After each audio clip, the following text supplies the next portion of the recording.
मित्रांनो, बांधकाम कामगारसाठी खूप मोठी खुशखबर येत आहे. मित्रांनो, बांधकाम कामगार जर तुम्ही असाल आणि तुम्ही आतापर्यंत बांधकाम कामगारचा अर्ज केला नसेल तर अर्ज करून घ्या. 32 पेक्षा जास्त योजनेचा लाभ हा बांधकाम कामगारला मिळत असतो. त्यांच्यासाठी आता मोठी खुशखबर येत आहे. मित्रांनो, मी चंद्रकांत पाटील तुम्हाला अशाच नवनवीन सरकारी योजनेबद्दल माहिती देत राहतो. चॅनलला सबस्क्राईब करून घ्या आणि या व्हिडिओला आपल्या जास्तीत जास्त बांधकाम मित्रांसोबत शेअर करा.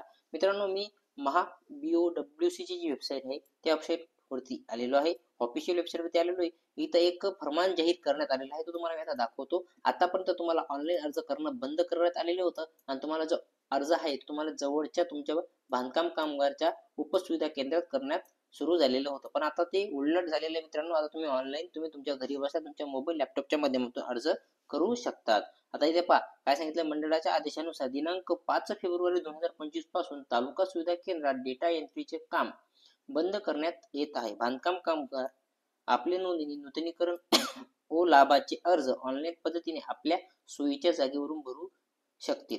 अर्ज भरल्यावर कागदपत्राच्या पडताळणीसाठी कामगाराच्या आपल्या सोयीच्या तारीख निवडून लगेच 6 फेब्रुवारी 2025 पासून या तारखेला निवडण्याची सुविधा दिलेली आहे. निवडलेल्या तारखेस मूळ कागदपत्र निवडलेल्या सुविधा केंद्रावर हजर करावं लागेल. ठरलेल्या तारखेस व ठिकाणीस हजर राहिल्यास अर्ज नामंजूर करण्यात येईल. लाभार्थीस कागदपत्राचा पडताळणी जागा व तारीख निवडण्याबाबत. मित्रांनो, आता तुम्हाला 5 फेब्रुवारी पासून हे जे अर्ज ते ऑनलाईन करण्यात आलेले आहेत आणि 6 फेब्रुवारी पासून तुम्हाला तारीख निवडता येणार आहे. म्हणजेच आता 6 फेब्रुवारी सुद्धा गेलेली आहे, म्हणजे तुम्हाला आता तारीख सुद्धा निवडता येणार आहे. तिथून तारीख निवडायची आणि जे तुमचं जवळचं बांधकाम कामगार सुविधा केंद्र आहे ते निवडायचं आहे. तिथे तुमचे डॉक्युमेंटचे व्हेरिफिकेशन होणार आहे. ज्या लोकांनी IWBMC प्रणालीमध्ये कागदपत्राची पडताळणीसाठी अगोदरच तारीख घेतलेली आहे त्यांची तारीख रद्द करण्यात आलेली आहे. आता ती कामगार भरलेल्या लाभाच्या अर्जाच्या कागदपत्रास पडताळणीसाठी दिलेल्या लिंकवरून नवीन तारीख निवडून घेणे.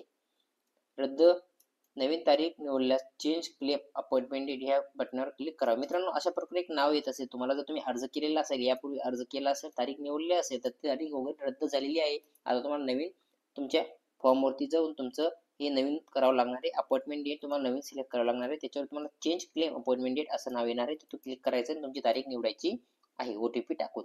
मित्रांनो, अशा प्रकारचा हा अपडेट आहे. आता तुम्ही नवीन अर्ज तुमच्या मोबाईलच्या माध्यमातून करू शकतात. कसा करायचा याची लिंक मी डिस्क्रिप्शन मध्ये दिली आहे, तिथून जाऊन तुम्ही करू शकतात. मित्रांनो, या व्हिडिओमध्ये एवढंच. भेटूया पुढच्या व्हिडिओमध्ये. जय हिंद, जय महाराष्ट्र.